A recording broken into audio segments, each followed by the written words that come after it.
കാസർഗോഡ് പുത്തികയിൽ ഒരാൾക്ക് കുത്തേറ്റു. പുത്തികയെ സ്വദേശി ഉദയകുമാറിനാണ് പരിക്കേറ്റത്. CPIM കക്കേപ്പടി ബ്രാഞ്ച് സെക്രട്ടറിയാണ് ഉദയകുമാർ.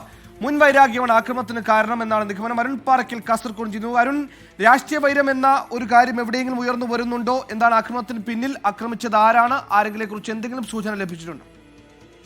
സുഹൈലിന് രാഷ്ട്രീയമല്ല പ്രശ്നമെന്നാണ് നമുക്ക് മനസ്സിലാക്കാൻ സാധിക്കുന്നത്. 4 മാസം മുൻപ് പുത്തികെ പഞ്ചായത്തിലെ കുടിവെള്ള ടാങ്ക് മോഷണം പോയിരുന്നു. ഇത് സംബന്ധിച്ച പരാതി ഉദയകുമാറാണ് നൽകിയത്.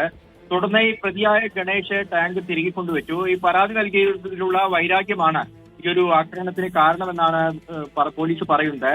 ഇന്ന് രാത്രിയോടുകൂടിയാണ് ഈ സംഭവം ഉണ്ടായത്. കൂജംപദവിലെ സൂപ്പർ മാർക്കറ്റിൽ നിൽക്കുകയായിരുന്നു ഉദയകുമാർ.